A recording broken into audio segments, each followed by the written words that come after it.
orgánico y que están certificadas. Hay muchas otras que están en conversión o que ya son orgánicas, pero que todavía el mismo productor no ha realizado los trámites para certificarse o que no los quiere realizar, porque también eso es válido, ¿no? Cumple con todos los requisitos, pero no se quiere registrar porque también implica un costo.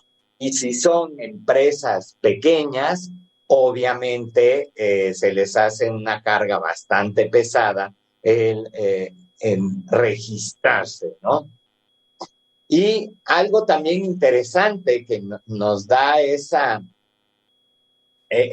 enfoque que se tiene realmente orientado hacia una producción de calidad, que de las 59.300, 57.000 están inscritas o que puedan producir para vinos con denominación de origen controlada o controlada y garantizada. ¿Esto qué quiere decir? Hay muchas hectáreas, prácticamente un 95% o hasta más, que se enfocan a producir este tipo de vinos, ¿no? Entonces, la verdad es un número muy importante que nos relata un poco eso, ¿no? De hacia qué vamos. Obviamente hay muchos productores muy pequeñitos que a final de cuentas producen para consumo personal. Esas hectáreas no vienen registradas dentro de estas, ¿no? ¿Por qué? Porque a veces ni siquiera digamos, el viñedo que tiene, ni siquiera llega a una hectárea, ¿no? O a veces es ni a media hectárea.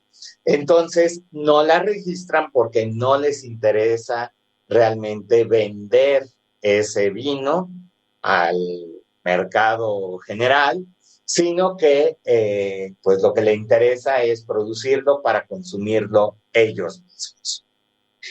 También un dato interesante, y que eso igual va enfocado a la calidad, es de que el rendimiento promedio es de 5 toneladas de uva por hectárea. Realmente es un rendimiento bastante bajo, pero debemos de tener en cuenta, es un promedio. Puede haber viñedos que produzcan más, viñedos que produzcan menos, sobre todo los que van enfocados a vinos de altísima calidad, se van a un rendimiento mucho menor, ¿no? Y eso también, pues, nos da una calidad dentro de los vinos, pues, muchísimo más elevada, ¿no? También, más o menos, el 67% del territorio es colinas, 25% montuoso y 8% planicie. ¿Qué sucede con esto? Más o menos el 80% de los viñedos están sobre colinas. ¿Y esto qué nos da? Que la exposición va a ser diferente, la pendiente es diferente y va a haber zonas mucho más, ¿cómo decirlo?, preciadas y apreciadas en cuanto a los...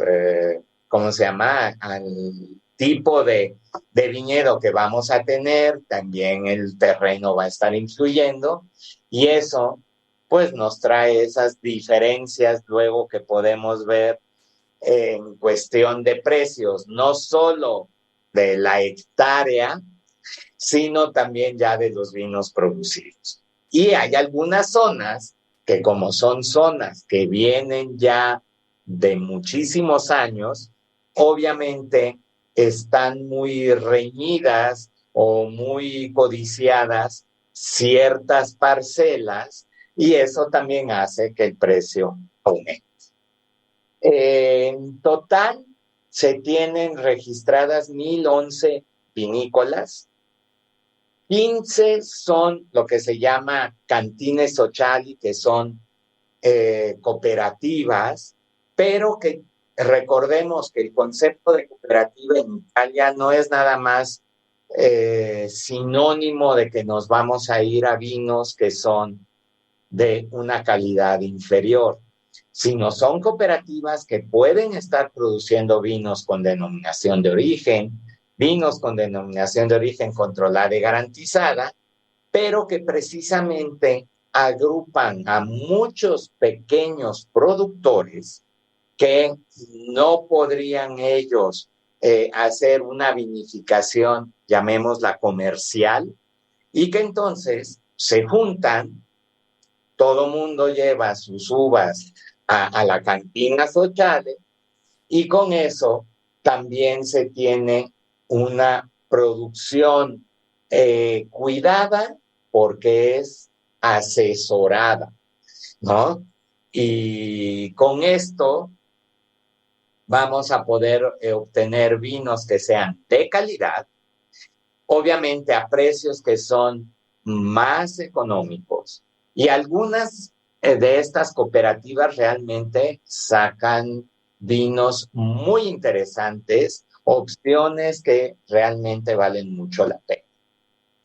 Y hay en total 9,774 empresas que están dedicadas a la vitivinicultura. Quiere decir que hay muchos que son productores nada más de uva y que pueden pertenecer a una de estas cooperativas o que surten directamente a algunas casas vinícolas y que estas casas vinícolas les dan toda la asesoría para asegurarse que la uva, materia prima, que van a recibir estas vinícolas corresponde a lo que realmente ellos buscan, necesitan y por eso trabajan para ello. Entonces se vuelve una situación muy interesante porque todos salen ganando, ¿no? El productor es muy pequeñito que a lo mejor no tiene esa infraestructura, no tiene esos recursos que le pueden servir para hacer vinos ya de una calidad o una categoría mayor, y entonces está asegurada su venta, ¿no? De las uvas, y con eso pues, van a tener, llamémosla una tranquilidad, ¿no? Por eso digo que es una situación de ganar-ganar, porque el productor sabe que tiene asegurada su venta y el que vinifica, o la casa vinícola, está seguro de que la materia prima que le llega es lo que busca. En lo que fue el año 2022, se tuvo una producción de 204 millones de litros producidos.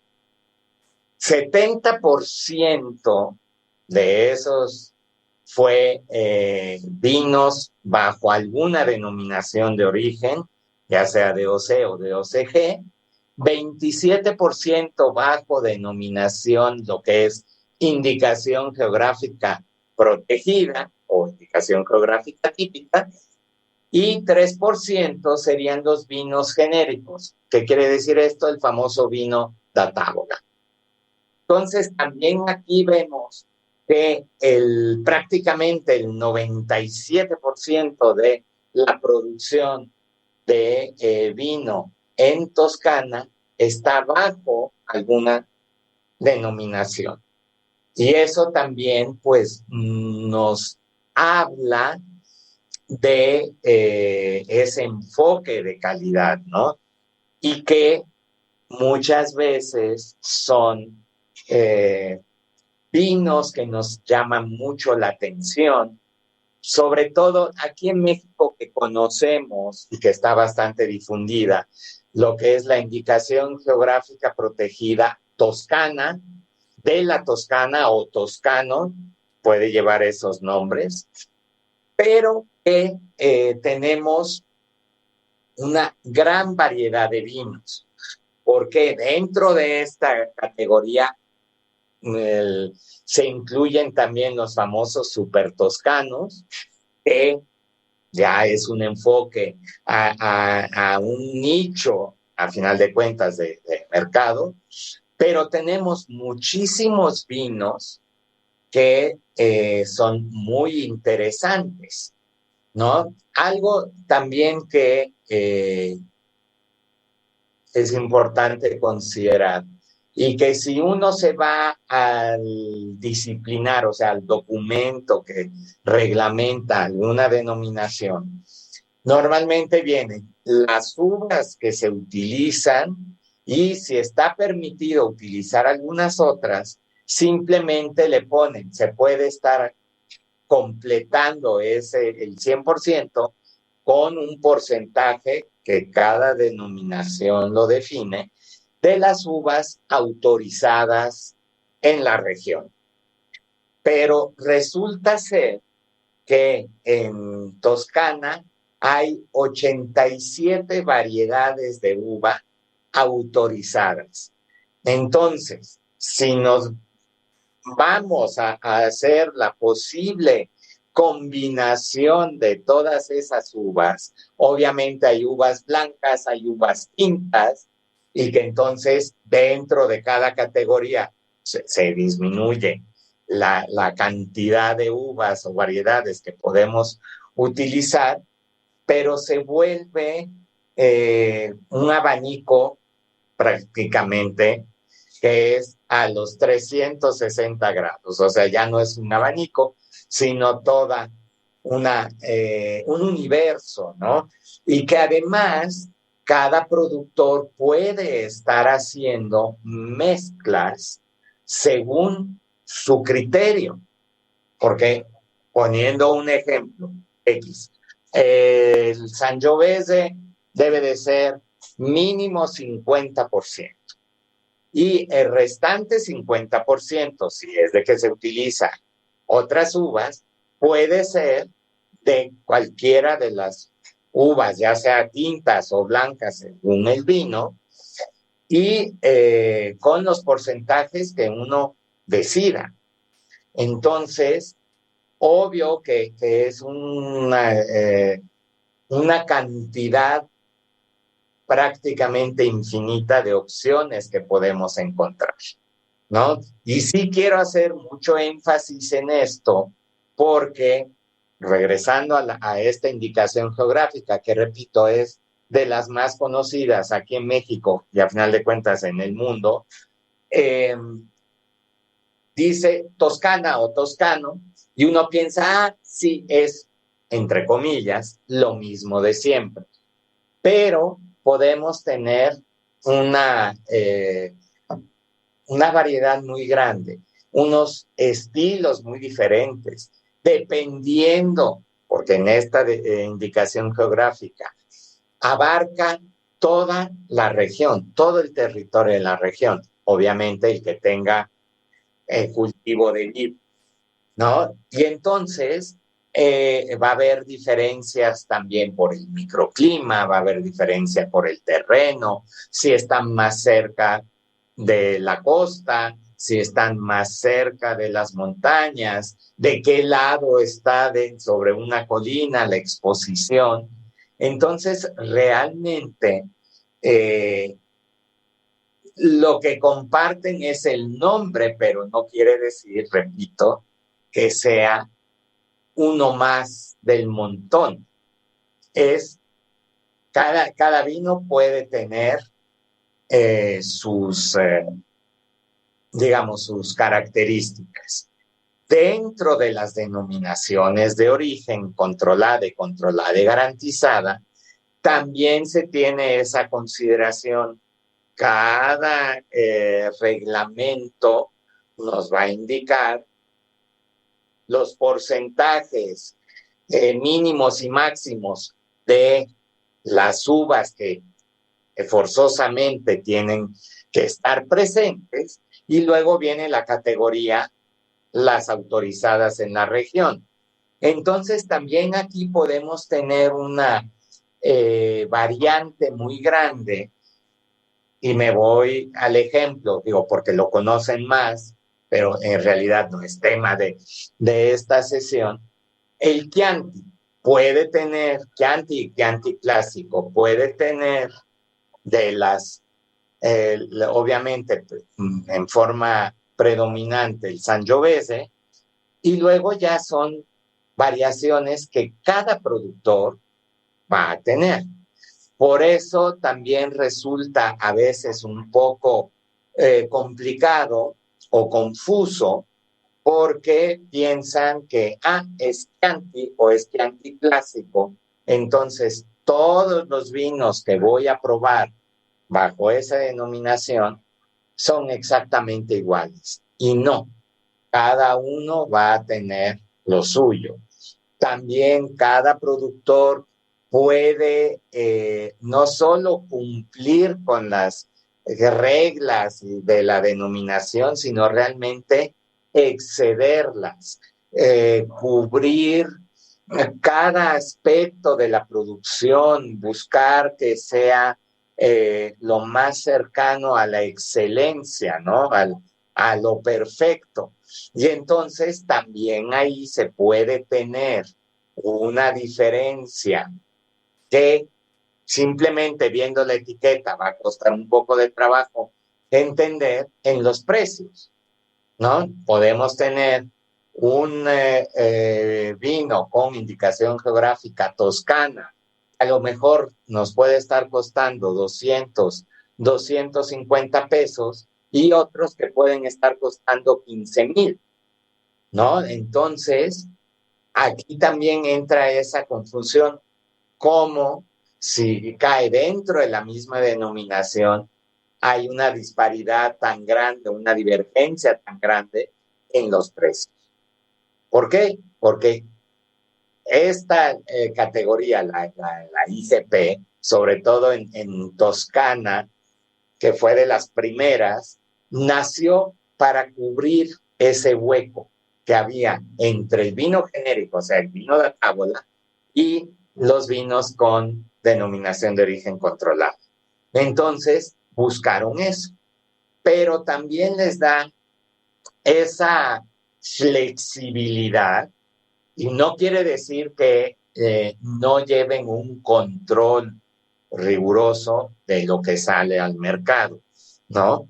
Pero les da mayor flexibilidad porque, oye, puedes usar las uvas que desees, puedes estar a lo largo de todo el territorio y con eso, pues, da esta facilidad.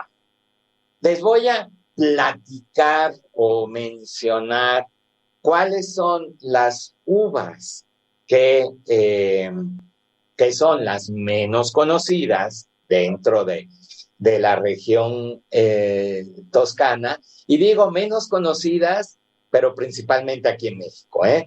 Tenemos en las blancas la Ansónica, que sí he visto vinos elaborados con esa uva, ya sea en 100% o que estén en mezcla aquí en el mercado mexicano. Lo que es el Trebbiano toscano, que igual es una de las uvas más cultivadas en Italia, las blancas. El Vermentino, que es una uva, la verdad, que la podemos considerar autóctona dentro de Toscana y que está principalmente hacia la zona central y norte de Toscana. Y aquí en México hay varios elaborados con esa uva, o sea, no de Toscana, pero se encuentran aquí en México. Y está también la Vernaccia di San Gimignano, que es el nombre de la uva y da nombre a la denominación de origen, que aquí en México también hay varias. Dentro de las tintas, poniendo aparte digamos, la Sangiovese, que la vamos a encontrar en muchas versiones, hay muchas etiquetas que traen la Sangiovese, ya sea en pureza, ya sea en predominancia o que sea parte de la mezcla. Lo que es la uva aleático es una uva también bastante común, sobre todo en lo que es la isla de Elba, que es una de las islas que pertenece a Toscana, y se utiliza en varias zonas. Aquí en México yo no he visto ninguna etiqueta que utilice esta uva, ¿no? Lo que es el canayolo nero, que se utiliza o está considerado en la mezcla del Chianti. Sin embargo, como les comenté, hay muchos vinos que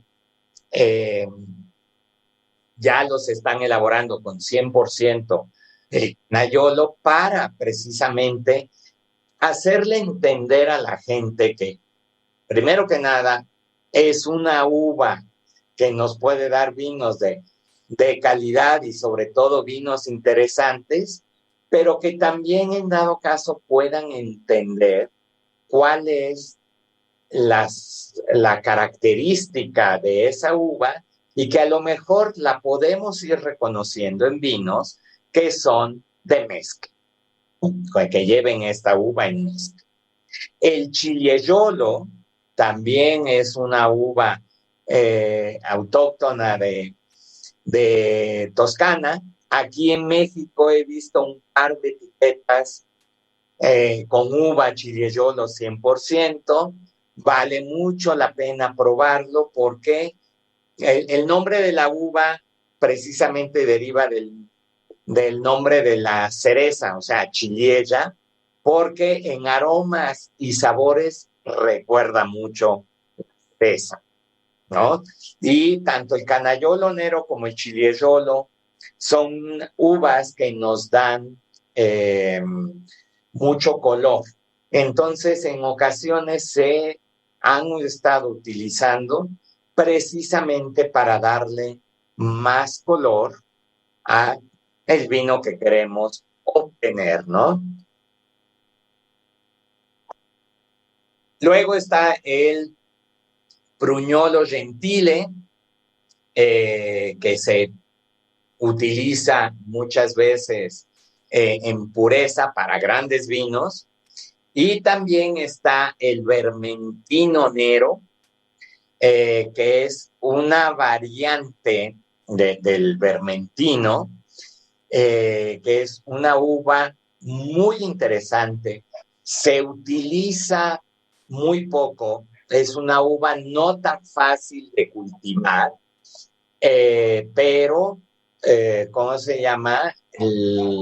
Sí da características muy peculiares. Y también se cultiva y se está revalorizando en la parte de la región Liguria colindante con Toscana. Y la verdad, si tienen la oportunidad de probar un vino elaborado con Vermentino Nero, se van a dar cuenta que es algo muy, muy especial, ¿no? Entonces, aquí tenemos, y me enfoqué yo a las uvas que son como más importantes. Obviamente se cultivan las uvas que son, digamos, las internacionales, como es el Cabernet Franc, el Cabernet Sauvignon, la Merlot, lo que es la Chardonnay, lo que es Sauvignon Blanc y muchas otras, ¿no? Que igual se pueden estar utilizando en mezcla, pero estas principalmente son utilizadas en vinos dentro de alguna indicación geográfica protegida. Que esas se han estado utilizando mucho para la elaboración de los famosos super toscanos, ¿no? Entonces, ya solo con las uvas, solo con la cuestión de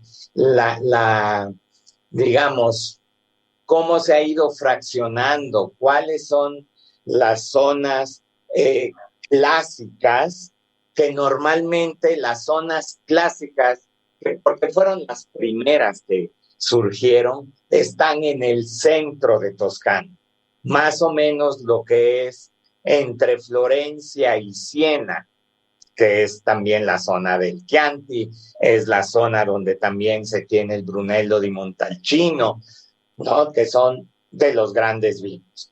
Pero poco a poco se fue dando, aunque ya se elaboraba vino en otras zonas, han sido reconocidas o rescatadas en los últimos 30 años, a veces, a lo mejor algunas un poquito más, pero hay zonas que eran consideradas no aptas para la producción de vino y que se dieron cuenta justo en estas últimas décadas que realmente ahí se puede producir vino muy interesante, vinos que nos dan grandes sensaciones, vinos que son de alta calidad y que recordemos, dentro de una misma denominación de origen, podemos ir en un crescendo, ya sea por la clasificación que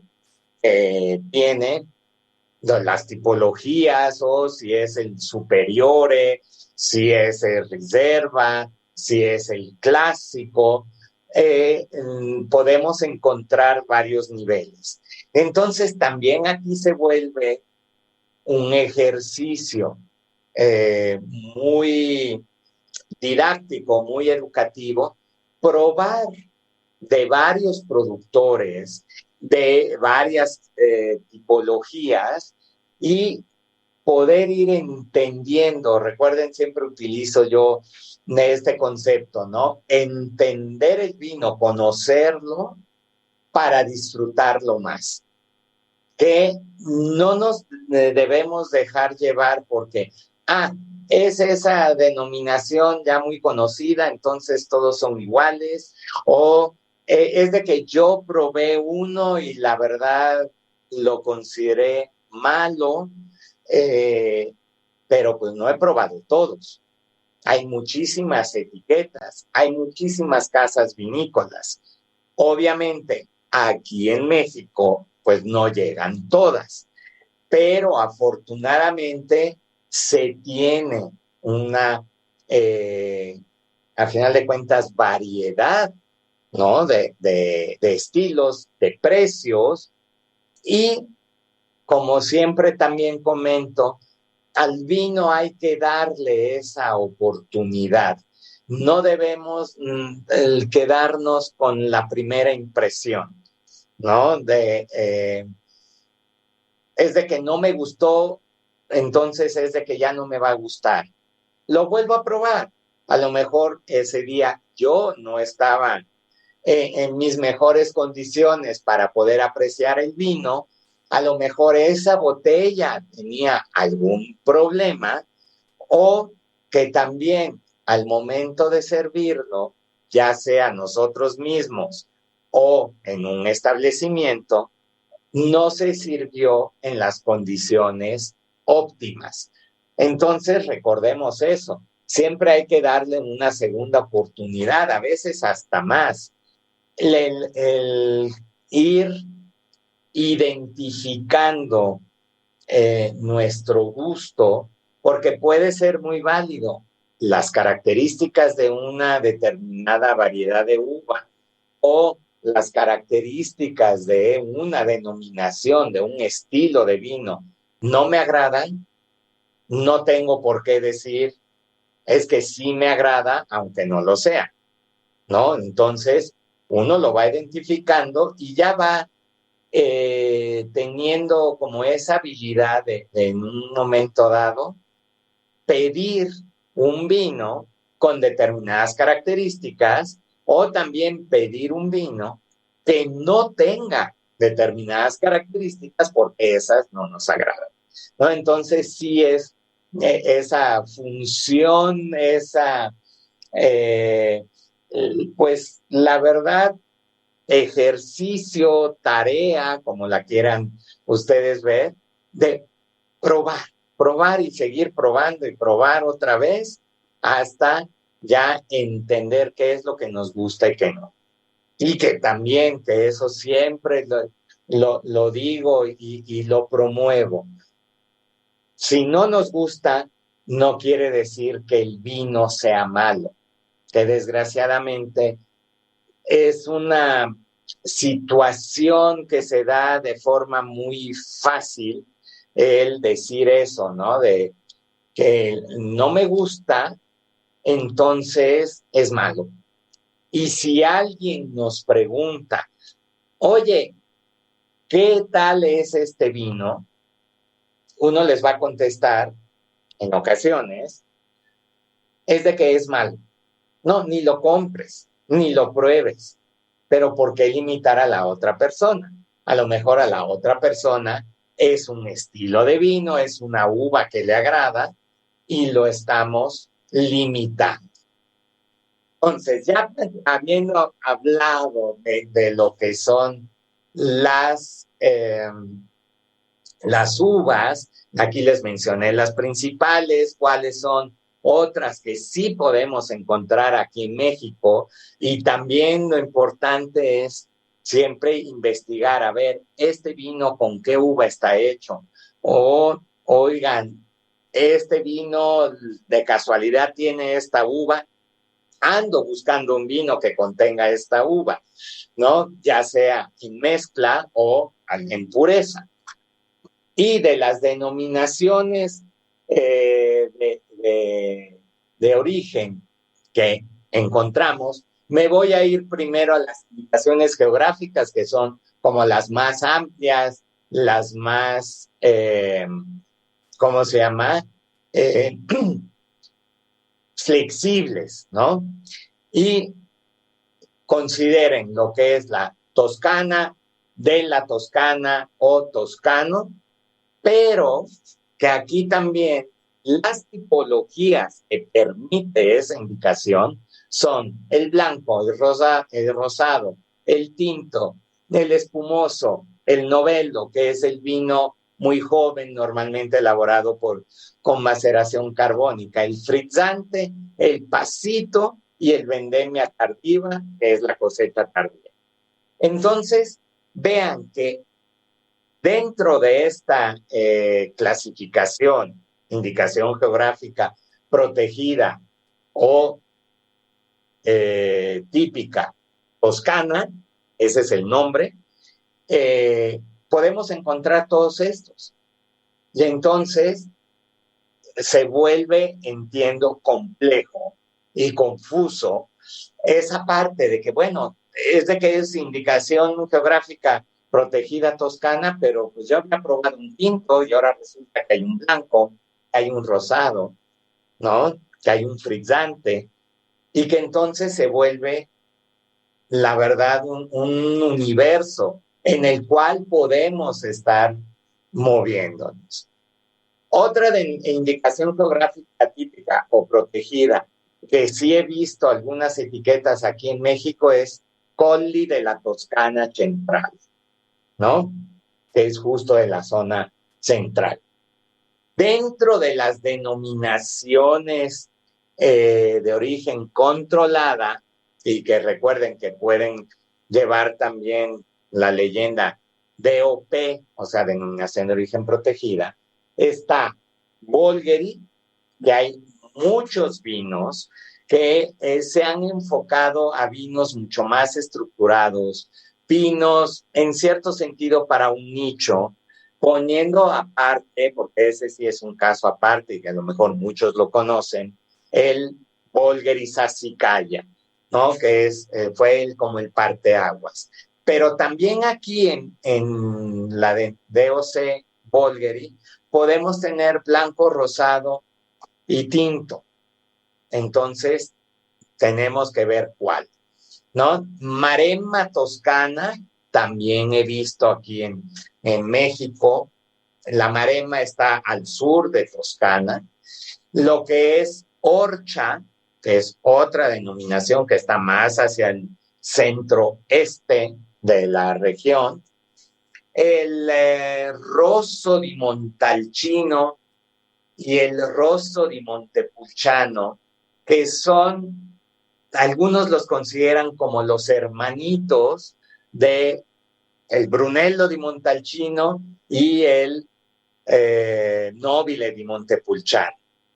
Puede ayudar, porque además normalmente son más económicos, puede ayudar a como, como si fuese, digamos, un trampolín, a probar otros, ¿no? A probar, bueno, primero tomo el Rosso di Montalcino y luego ya pruebo el Brunello di Montalcino, ¿no? Que igual, dependiendo de la casa vinícola, puede ser que su Rosso di Montalcino sea tan estructurado, tan complejo, tan cuidado, que puede hasta parecer superior a un Brunello di Montalcino de otra marca. No siempre es así, pero pues hay que ver, ¿no? Y repito, como son de precios más contenidos, se vuelve una opción interesante para ir entendiéndolos. También aquí en México he visto la denominación San Gimignano.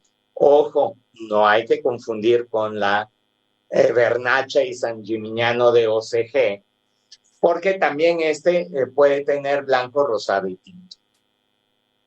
Antántimo es otra denominación que vale mucho la pena probar, que hay aquí. Lo que es el Vinsanto, que yo aquí en México he visto tanto Vinsanto del Chianti como Vinsanto del Chianti clásico. Hay otros Vinsantos, pero aquí en México yo he visto de eso. Recordemos que el Vinsanto es un vino elaborado con la uva que se deja hacer pasa y luego ya se vinifica.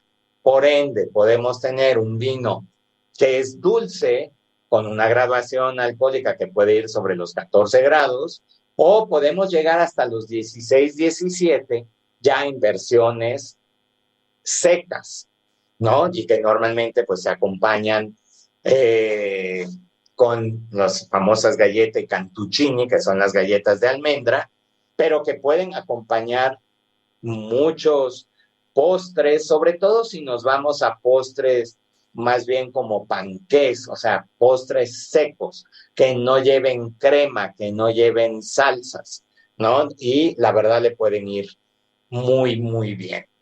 Entonces, dentro de las denominaciones de origen controlada, estas son que les mencioné, de las importantes o más conocidas, pero que también están aquí en México, ¿no? Entonces, eso también es una cuestión interesante de que qué puedo yo encontrar aquí en México y que pueda probar. Obviamente, si van a Italia y pueden darse ese gusto de recorrer Toscana, lo que recomiendo es prueben vinos que aquí en México no se encuentran. Mejor investigar un poco antes de salir de viaje cuáles son hasta las vinícolas o cuáles son los vinos típicos de la zona donde nos vamos a encontrar y probar todos esos vinos, esas uvas que aquí en México o no se encuentran o es muy difícil encontrar.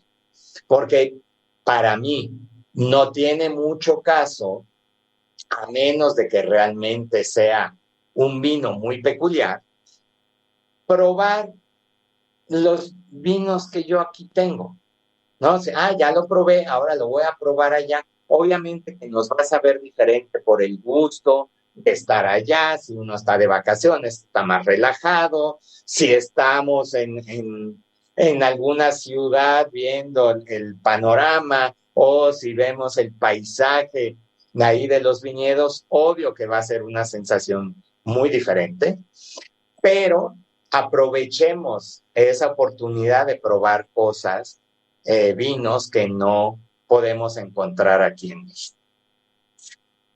Obviamente, las denominaciones que yo les comenté, de las más conocidas, como lo que es el Brunello y Montalcino y el Chianti clásico, a lo mejor pueden probar alguno que aquí en México no esté, alguno que a lo mejor tiene toda una historia atrás de vinícolas que ya la gran mayoría lo tienen, esa venta al público y la visita de la vinícola. Obviamente hay que contactarlos antes para ver las condiciones, pero por ejemplo, lo que es Chianti, el Chianti que nada más dice Chianti, no Chianti clásico.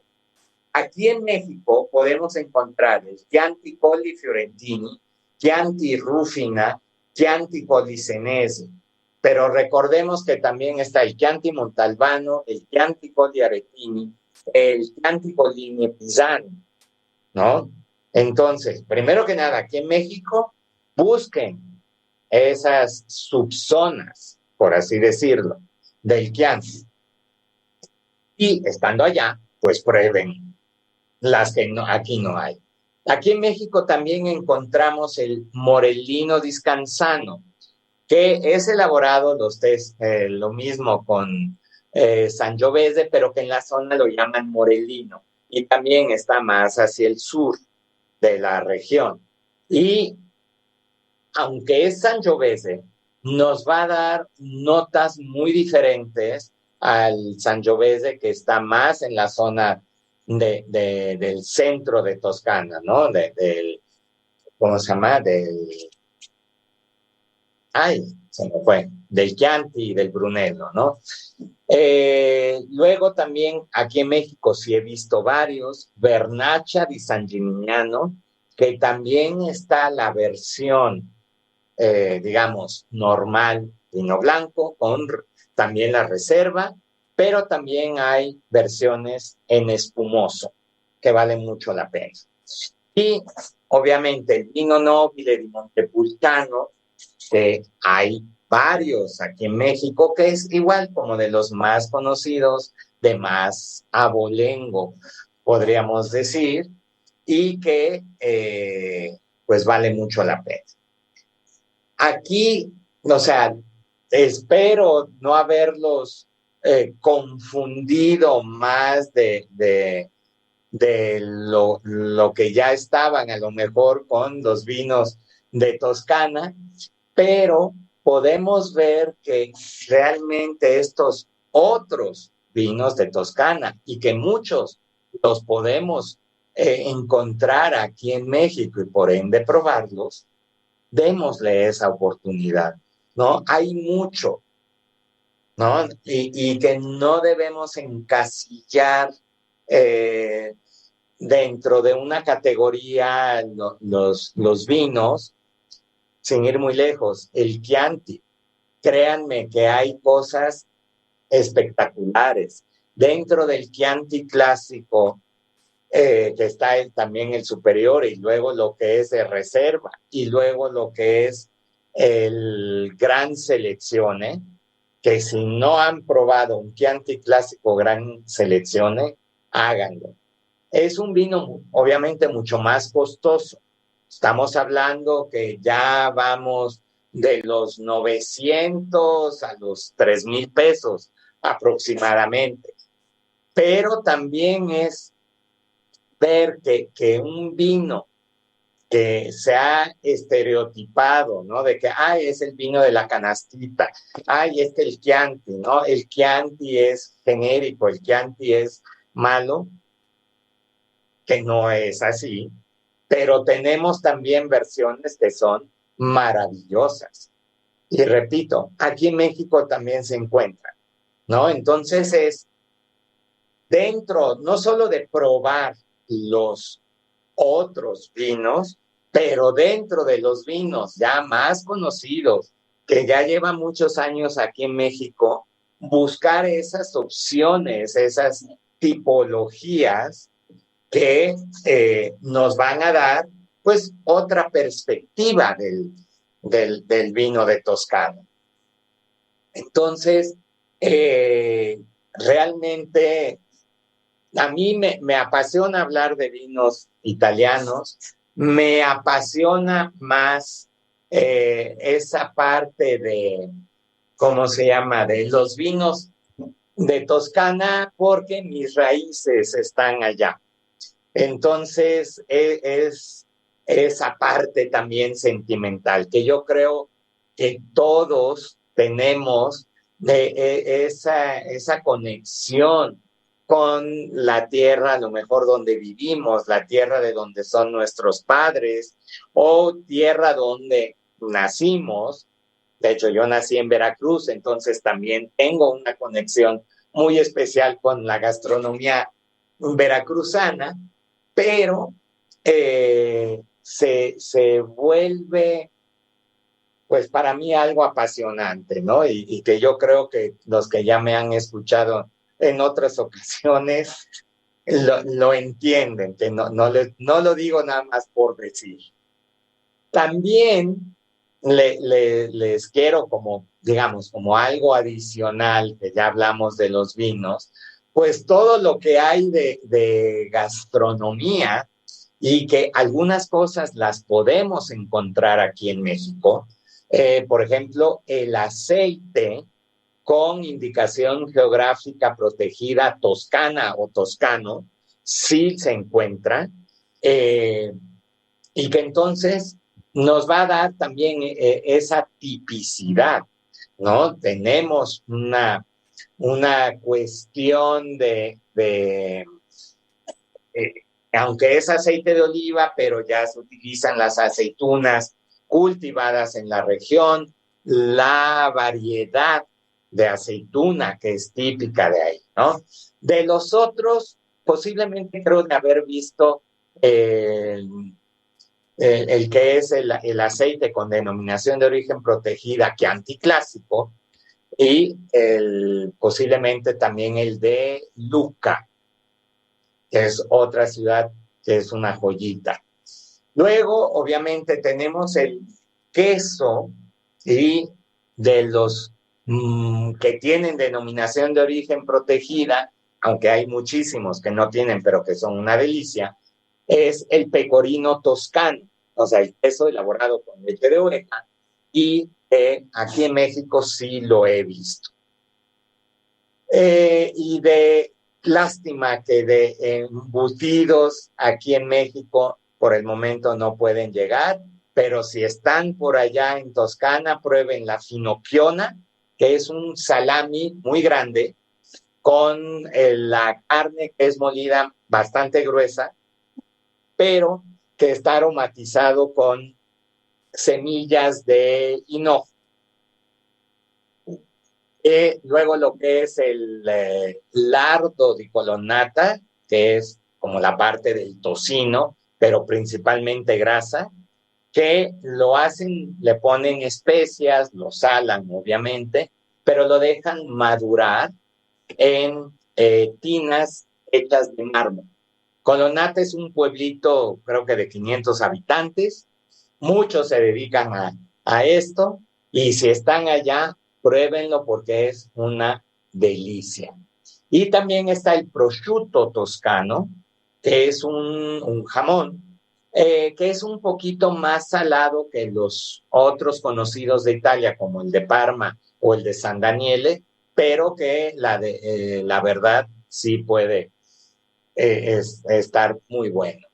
Y en cuanto a panadería, las galletas que les comenté del Cantuccini, he visto aquí en México Cantuccini que tienen indicación geográfica protegida. Hay otros que son galletas elaboradas como, pero no tienen la indicación. Pruébenlos acompañando el vin santo, ¿no? Esa es como la parte pues muy interesante. Y obviamente hay toda una serie de productos, de hortalizas, de frutas que son típicas de ahí, pero que esas es única y exclusivamente las conseguimos allá.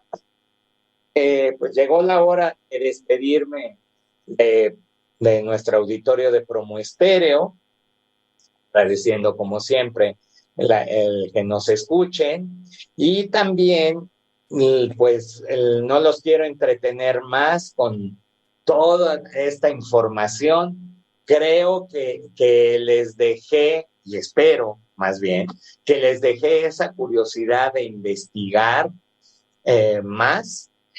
Me pueden, ¿cómo se llama? Estar contactando por mis redes sociales, lo que es en Facebook, estoy como Alessandro Picone, y en Instagram como ale.vini.más. Si les quedó alguna duda, alguna inquietud, o si quieren aportar algo al tema en general.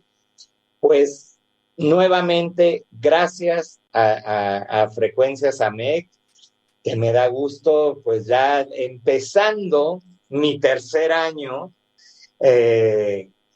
¿cómo se llama? Con estas transmisiones que, repito, a mí me apasionan y espero que a ustedes pues les traigan, pues la verdad, muchos datos, ¿no? Entonces, pues nos vemos y escuchamos la próxima emisión. Gracias.